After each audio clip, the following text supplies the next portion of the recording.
우리 찬송가 459장입니다. 459장. 누가 주를 따라 섬기려는가, 누가 죄를 떠나 주만 따를까. 459장 찬송입니다. 누가 주를 따라 섬기려는가, 누가 죄를 떠나 주만 따를까. 누가 주를 섬겨 남을 구할까. 누가 주의 뒤를 따라가려나. 부르심을 받아 주의 은혜로 주를 따라가네. 주만 따르네. 세상 영광 위에 따름 아니요. 그 신 사랑이네. 주만 따르고. 누가 내려주신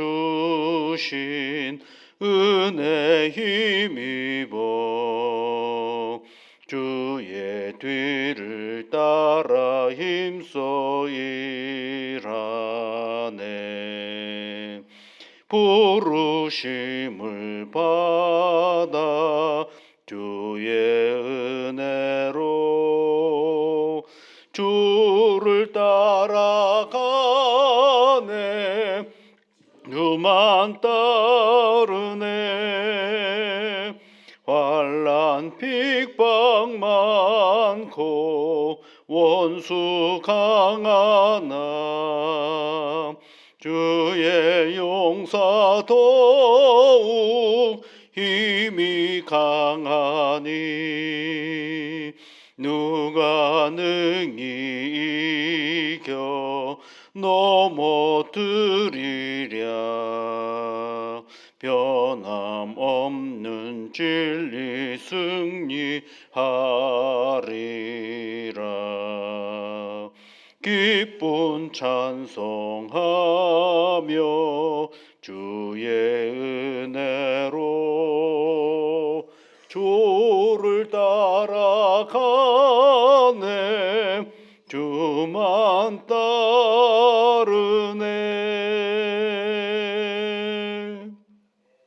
하나님 아버지, 오늘도 저희들에게 새날을 주시고 은혜와 복으로 함께하여 주셔서 감사를 드립니다. 주의 성령께서 함께하심으로 오늘도 주님 안에서 힘을 얻어 우리에게 맡겨진 일상을 살아내는 일에 어려움이 없도록 이끌어 주시고 도와주시옵소서. 이른 아침에 하나님께 간구하는 주의 자녀들입니다. 오늘도 이 간구에 귀를 기울여 주시사 하늘의 은혜와 복으로 함께하여 주옵소서. 이 아침에 하나님 앞에 함께 간구하옵는 것은 우리의 육신을 위하여 기도합니다. 하나님께서 이 몸을 우리들에게 주시고 이 몸으로 이 땅의 삶을 살아가고 있습니다. 시간이 지나면 지날수록 더 강건해지기보다는 이 여기저기가 아프기도 하고 쇠약해져 가는 것이 우리들의 몸일진데, 성령 하나님, 이 몸을 가지고 살아가는 시간들 속에서 아버지 하나님, 여러 가지 질병과 고통의 자리 속에 힘겨운 그러한 삶의 터전이 되지 아니하도록 지켜 인도하여 주시고 보호 이끌어 주시옵소서. 흙으로 만들어진 우리의 존재이지만 생명이 우리와 함께 하심으로 말미암아 우리가 영적인 존재로 이 땅의 삶을 살아갑니다. 육의 몸이 있는 것들을 거부하지 않게 하시고 이 몸을 건사하며 유지해 나가는 일에 지혜롭고 분별력과 그리고 절제와 하나님이 주시는 명철함으로 이 몸을 잘 건사하며 나아갈 수 있게 하여 주시옵소서. 과도한 욕심으로 말미암아 몸을 피곤케 하는 일이 없게 하시옵소서. 아버지 하나님께서 우리 몸의 한계를 주셨사오니 그 몸의 한계를 잘 살피며 나아갈 수 있는 지혜와 능력으로 함께하여 주시옵기를 간절히 비옵고 나옵나이다. 존귀하신 아버지 하나님, 잠을 자야 할 때는 잠을 잘 수 있는 은혜를 허락하여 주시옵소서. 때로는 세상의 온갖 근심과 염려가 우리의 잠을 방해할 때가 있음을 압니다. 근심을 하나님께 맡길 수 있는 용기를 저희들에게 주시고 주 예수 그리스도의 크신 은혜 안에서 평안한 잠을 잘 수 있는 은혜를 허락하여 주시옵소서. 먹고 싶을 때 잘 먹을 수 있는 그러한 마음과 태도를 허락하여 주시옵소서. 소화가 잘 되게 하여 주시고 모든 음식들이 소화가 됨으로 말미암아 그것이 우리의 힘이 되어서 일상을 살아가는 일에 어려움이 없도록 주 하나님께서 함께하여 주시고 이끌어 주옵소서. 우리 몸에 좋은 생각으로 가득하게 하여 주시옵기를 간절히 비옵곤 합니다. 때로는 누가 잘 되는 것을 바라볼 때에 기뻐하기보다는 미움과 질투와 시기가 우리 앞에 먼저 다가올 때가 있음을 압니다. 성령 하나님, 그것을 바라볼 때에 그런 것들을 생각하기보다는 하나님, 이런 마음들은 물리쳐 주시옵소서라고 기도할 수 있는 우리들이 되게 도와주시옵소서. 그리하여 우리의 생각이 늘 예쁘고 아름다운 생각들로 가득함으로 말미암아 우리 몸이 이곳저곳이 피곤하고 고통스럽지 아니하도록 인도하여 주시옵기를 간절히 비옵고 원합니다. 하나님, 우리의 손발이 움직일 때마다 그것이 누군가에게 도움이 되고 힘이 되는 손발이 되게 이끌어 주시옵소서. 남을 해롭게 하는 일에 사용되지 않게 하시고 우리의 생각과 우리의 온 몸이 하나님의 영광을 드러내는 복된 복음의 도구가 되어줄 수 있도록 이끌어 주옵소서. 때로는 하나님 아버지, 우리가 감당할 수 없는 질병이 우리에게 찾아올 때가 있음을 압니다. 성령 하나님, 질병이 우리에게 찾아올 때에 두려워 염려스러워서 치유의 시간들을 다 허비해버리는 우를 범하지 않게 하시옵소서. 어떻게 하면 치유할 수 있을까 생각해보고 병원을 다니는 일에 지혜롭게 하시며 약을 사용하는 일에도 하나님께서 명철함으로 함께하여 주셔서 아버지 하나님, 질병이 찾아온 것은 우리의 영역은 아니지만 그것을 잘 관리하고 치유하는 일은 우리의 영역이요 하나님의 도움이 필요한 자리인 것을 늘 기억하고 하나님 앞에 기도하며 나아갈 수 있는 단단한 용기를 허락하여 주시옵소서. 그러므로 말미암아 이 몸을 가지고 한평생 우리가 살아갈 때에 우리 몸이 우리를 어렵게 하고 힘겹게 하는 일이 되지 아니하도록 복을 내려 주시옵소서. 하나님 아버지, 내 몸에 아무 이상이 없을 때 그 시간은 누군가를 위하여 기도하는 시간인 것을 잊지 않게 하여 주옵소서. 누군가가 아픈 이들을 위하여 기도할 때에 그것이 아버지 하나님 넉넉한 치유의 중보의 시간이 되어짐으로 말미암아 하나님께 영광을 돌리며 믿음의 공동체로서의 회복하며 나아갈 수 있는 복을 허락하여 주시옵소서. 우리 몸을 위하여 늘 관심 가지고 생활하는 일에 지혜를 허락하여 주옵소서. 예수님 이름으로 기도하옵나이다. 아멘. 하나님의 말씀은 디모데전서 6장 말씀입니다. 6장 3절부터 5절까지 말씀 함께 같이 보겠습니다. 3절부터 5절까지 같이 읽어보겠습니다. 누구든지 다른 교훈을 하며 바른 말 곧 우리 주 예수 그리스도의 말씀과 경건에 관한 교훈을 따르지 아니하면 그는 교만하여 아무것도 알지 못하고 변론과 언쟁을 좋아하는 자니 이로써 투기와 분쟁과 비방과 악한 생각이 나며 마음이 부패하여지고 진리를 잃어버려 경건을 이익의 방도로 생각하는 자들의 다툼이 일어나느니라. 아멘. 디모데에게 교훈을 하는 그런 장면인데요. 오늘은 어떤 이야기를 해주고 있느냐 하면 다른 교훈을 하며 이런 표현이 있죠. 다른 교훈. 이 다른 교훈과 바른 말이 이게 서로 대조가 되고 있는 것을 알 수가 있어요. 다른 교훈이라니 다른이라는 말은 그 헬라어의 의미로는요 거짓이에요. 거짓. 거짓 교훈을 하며. 바른 말은 뭐냐라고 할 때 곧 이렇게 되죠. 곧 하고 설명을 해주고 있죠. 바른 말이 뭔데 할 때 바른 말은 우리 주 예수 그리스도의 말씀과 경건에 관한 교훈을 바른 말이라고 할 수가 있습니다. 그러니까 예수 그리스도의 말씀이 있고 그다음에 그 말씀에 근거한 경건한 생활을 얘기하는 거죠. 그 교훈을 따르는 것, 그것이 이제 바른인데 이 따르지 않는다라는 거죠. 그러니까 다른 교훈과 교훈을 가르치고 그리고 예수 그리스도의 말씀과 경건에 관한 교훈을 따르지 않는 그런 사람들이 교회 공동체 안에 있다라는 것입니다. 어떻게 그런 사람이 있을 수 있을까? 그렇게 여러분 교회라는 데가 영적인 공간이거든요. 영적인 사람들이 모이는 데고 우리는 그냥 맨날 똑같은 사람이 만나니까 똑같은 사람들이 모여 있는 것 같지만 그렇지가 않습니다. 이게 굉장히 영적이고 미묘한 어떤 그 세밀함을 살피지 않으면 엉망이 되어버릴 수밖에 없는 곳이 바로 이 교회입니다. 제가 영적이라고 말씀을 드리는 한 단면을 말씀을 드리면 그런 겁니다. 어느 날 똑같이 교회를 왔는데 두 분 다 너무너무 친하고 좋아요. 그런데 둘 다 하나님 앞에 예배를 드리러 왔는데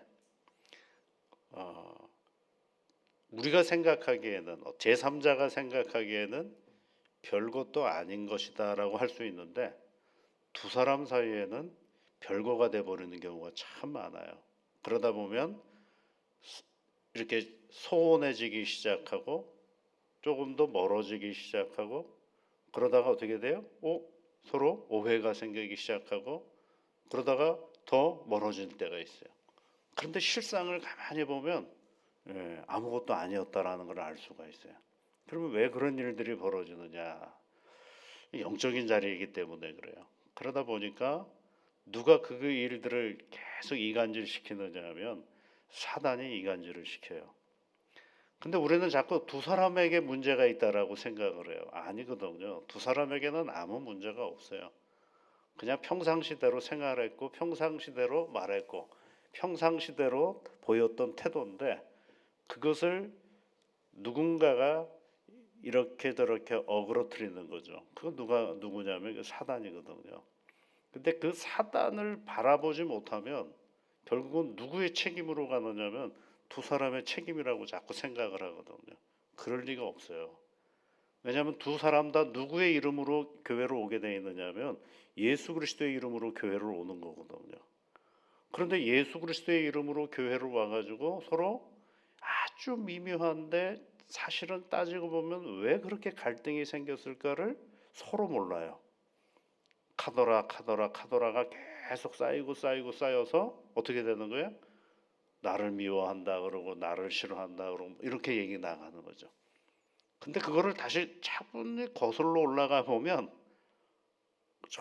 그냥 그 서로에게 실체가 없다라는 걸 알게 돼요.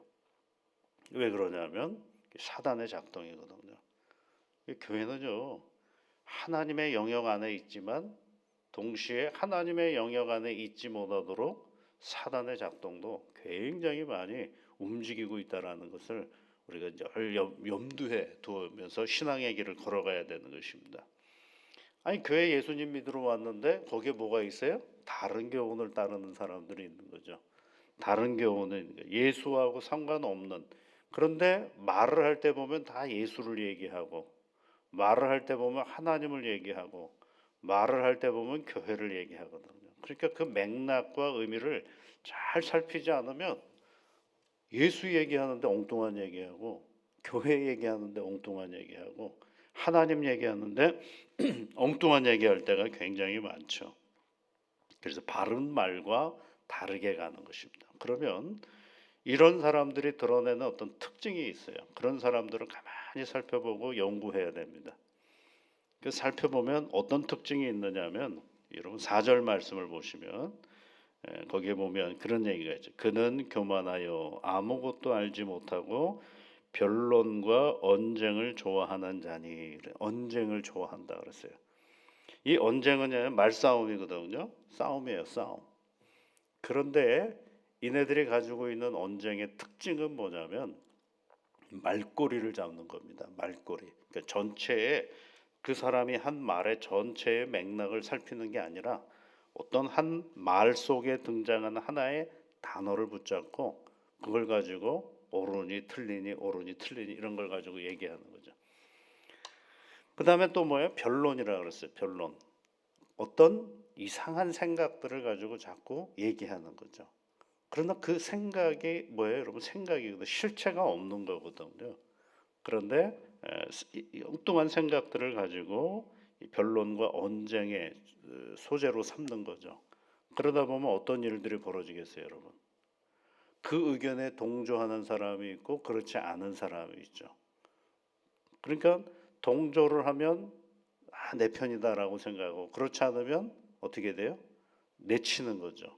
그게 뭐예요? 투기예요, 투기. 그 옆에 보면 투기라는 말이 나오죠.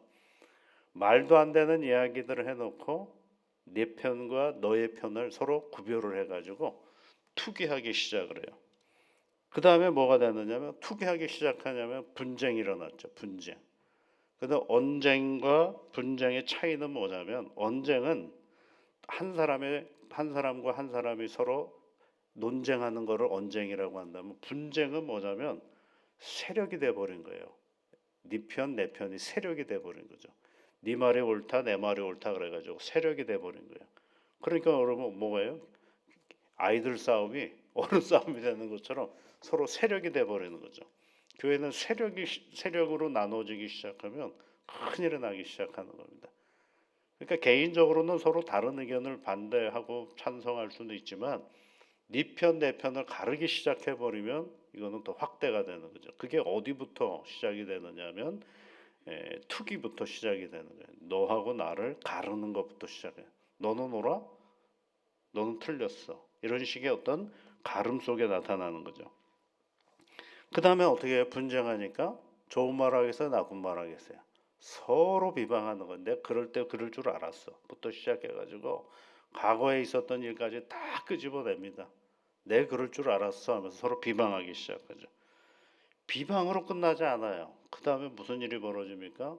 생각의 내용들이 긍정적이고 좋은 쪽이고 이해 쪽으로 가기보다는 원래부터 태생이 그래부터 시작해가지고 생각이 악한 생각으로 가기 시작해요. 그 생각이 악해지면 어떤 일이 벌어지냐면 마음이 부패해진다고 돼 있죠. 그럼 5절 말씀에 마음이 부패해진다. 부패라는 게 뭐냐면 썩었다라는 말 아니겠어요? 근데 마음이 썩었다라는 말은 뭘 얘기하느냐면 하나님이 없어져 버렸다 그런 뜻이에요.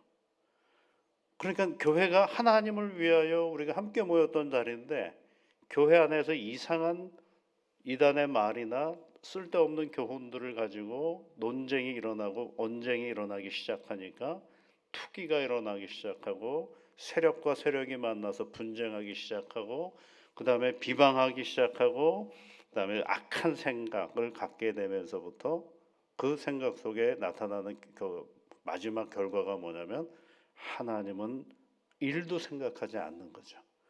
교회를 와가지고 누구를 생각 안 해요? 하나님을 일도 생각하지 않는 겁니다. 그러니까 어떻게 되겠어요? 엉망이 돼버리고 마는 거죠. 우리가 교회로 올 때 여러분 교회 집에서 출발해가지고 교회로 올 때 누구 생각하면서 오는 겁니까? 내가 하나님 앞에 기도하러 가야지 이러고 요건 새벽에 오시는 것 아니겠어요? 내가 하나님 앞에 예배를 드리러 가야지. 내가 하나님의 말씀을 배우러 가야지. 이러면서 우리가 교회로 오는데 교회로 와가지고 이런저런 쓸데없는 것들로 인하여 우리 안에 뭐가 없어져 버리는 거예요? 마음이 부패해져 버려요. 하나님이 없어져 버리는 거죠. 이거는 엄청 잘못되고 있는 것 아니겠어요? 그러니까 이 디모데에게 그것을 조심하라고 그것에 대하여 얘기해 주고 있는 것입니다.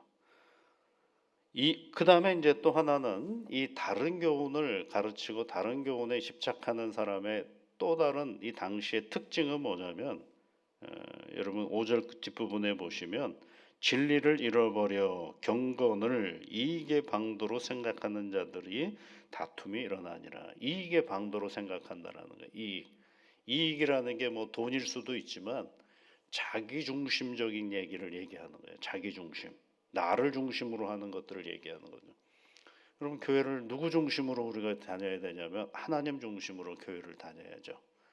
예수님을 생각하며 교회를 다녀야죠. 교회는 교회의 머리이신 예수님에게 우리 모두가 다 순종하며 나가는 자리가 이야기인데, 자기의 이익을 중심으로 교회를 생활하려고 하는 사람들이 있는 거죠. 그게 누구냐면 다른 교훈 또 예수님의 말씀을 따르지 않는 자들이 보여주는 자리입니다.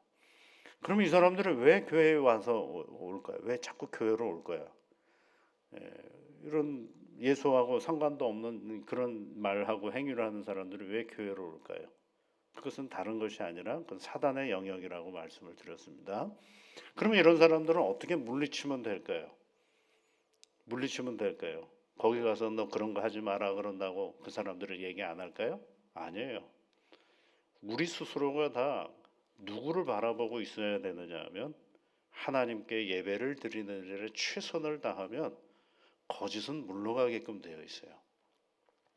진리가 아닌 것들은 사라지게끔 되어 있어요. 그런데 우리 스스로가 그런 말과 행위에 휘둘리다 보면 무슨 일이 벌어지느냐 하면 거기에 혼란함이 있는 거죠. 그러니까 교회는 굉장히 단순하면서도 선명해야 돼요. 아, 교회 예배를 드리는 거지. 내가 오늘 교회 왜 갔지? 아, 예배를 드렸지. 이런 식으로 아주 선명한 문장으로 되어 있지 않으면 혼잡하게 되고 아주 복잡하게 시작해버리면 그것이 굉장한 여러 가지 어려움, 혼란을 겪을 수밖에 없는 것입니다. 오늘 여러분 우리 디모데에게 사도 바울이 권면해 줍니다. 다른 교훈과 바른 말하지 않는 그런 것들이 있을 때 그런 일에 너무 집착하지 말고 그런 일들에 아주 예의주시해서 복음의 사람으로 자기의 중심을 잘 잡아가라고 우리에게 권면해 주고 있습니다. 오늘도 이 세상 속에서 여러분 복음의 사람으로서 우리의 마음과 삶과 태도를 잘 붙잡고 이 믿음의 길을 걸어가는 단단한 믿음의 사람들이 되시기를 주의 이름으로 축복합니다. 우리 같이 기도하겠습니다. 하늘에 계신 우리 아버지, 아버지의 이름을 거룩하게 하시며 아버지의 나라가 오게 하시며 아버지의 뜻이 하늘에서와 같이 땅에서도 이루어지게 하소서. 오늘 우리에게 일용할 양식을 주시고 우리가 우리에게 잘못한 사람을 용서하여 준 것 같이 우리 죄를 용서하여 주시고 우리를 시험에 빠지지 않게 하시고 악에서 구하소서. 나라와 권능과 영광이 영원히 아버지의 것입니다. 아멘.